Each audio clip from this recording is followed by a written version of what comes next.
समस्त ज्योतिष प्रिय बंधु मानू आज आलोचना को निमंत्रण समस्ते शुणा जे आज आलोचन आम सिंह राशि उपरे द्विपद कहवा। गतकाली महाशिवरात्रि थिला सेतेबेले प्रभु शिव को स्मरण करी सिंह राशि उपरे जहाँ कि मुझे लिखी आपण पाठ करुच्ची शुणु बुझु और से अनुजाई मानसिक प्रस्तुत हो निज चलापथ को कुसमित करूँ। सिंह राशि यही सिंह राशि अधिपति हेले सूर्य जे कि मेषरे उच्च तुलारे नीच। यही सिंह राशि शत्रु घर है मकर और कुंभ कारण सिंहर शत्रु शनि रविर शत्रु शनि कारण रवि हेले सिंह राशि मालिक।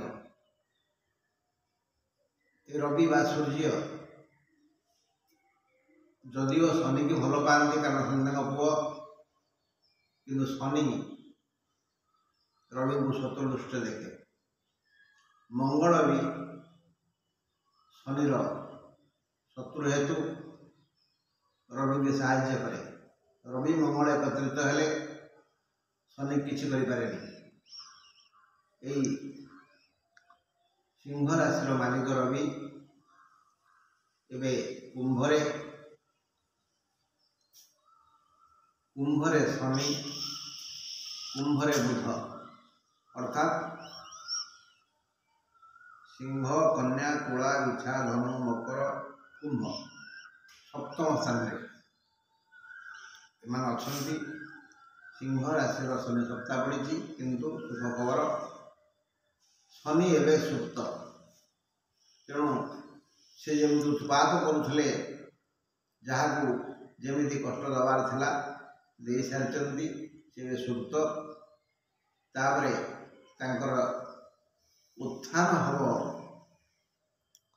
मे 5 तारीख मे 5 तारीख रे शनि विजय करेंगे मीन को से पर्यंत आपण निश्चिंत हो जातु शनि प्रकोप आओ ना सिंह राशि प्रति।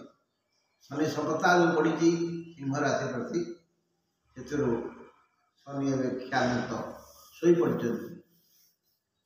बंधुगण एवं आम शुणा कौन लिखी राशि चक्र पंचम राशि सिंह सकल शक्तिर आधार सूर्य सिंह राशि प्रभु अटंती।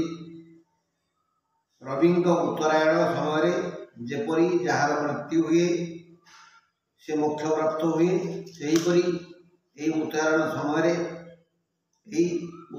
समय जो शिशु जन्म नियंती से प्रायतः भाग्यवान बनती। रवि समस्त जन्मित शिशु को सम उपहार दियंती। मनकर से 10 टका देले जार नाई से बेला 10 टका जार तार पाखे 10 टका हो गला जार पाखे 90 टका अच्छी तार 100 टका हो गला जार 990 टका अच्छी तार 1000 टका हो गला किंतु जहाँ पर 1000 टका है सी बेसी पाइनी जार 100 टका है सी बेसी पाइनी। रवि समति को 10 देले आमर मूलधन में मिसीगला आम बड़ गले एणु महादाता ये आदित्य सकल शक्तिर आधार जे आमको आलोक उताप और शक्ति दियंती। सूर्य उदय पूर्व अर्थात ब्राह्म मुहूर्त जार जन्म तार भाग्योदय निश्चित हो। रवि जातक लग्न ठार 10म घर रहा एक योग जदि धनुलग्न तेरे सिंह नवम यही जातकर अवश्य उन्नति हेब शनि रवि शत्रु, राहु भी शत्रु। यदि शत्रु सह शत्रु दृष्टि रवि रही जाए तेबे जातकर अर्थात व्यक्तिर आपणा लोक ही शत्रु हो। रवि जदि मकर व कुंभ रही जाती ते व्यक्ति को योग्यता और श्रम अनुसार फल मिलेनी।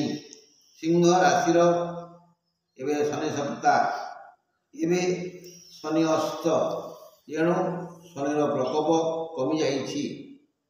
वर्तमान सिंह ठारू अष्टमस्त गुरु मंगल शुक्र रवि बुध एमाने समस्ते साहाय्य करुछन्ति सिंह राशि को। गुरु भी सहयोग करुछन्ति, मात्र राहु अष्टम स्थान रही बड़ हैरान करुछि। सुतरां पार्वती यही शब्द संध्यारे 108 थर और भरत यही शब्द सकाळे 108 थर जप करंतु। मघा सिंह अर्थात 10 नक्षत्र अन्यर मन नहीं कथा कहले भल, चटापट भूल स्वीकार करनेले भल, अन्यथा कंटा बाड़े लुगा पकाई चिरिबा भली कथा हेब। खाली कलह कलह कलह हेब। 11 नक्षत्र बोले पूर्व फाल्गुन सिंह समस्त सहित मार्जित व्यवहार करू। औद्धत्य व्यवहार कले खाली विद्या खाइब। अपमान माड़ और जेल दंड मिल पारे। 12 नक्षत्र अर्थात उत्तर फाल्गुन सिंहर भाग्य भल। समस्ते आदर करिवे, सम्मानित करिवे, सम्मान लाभ योग अच्छी। सर्वदा हसिले भल हेब।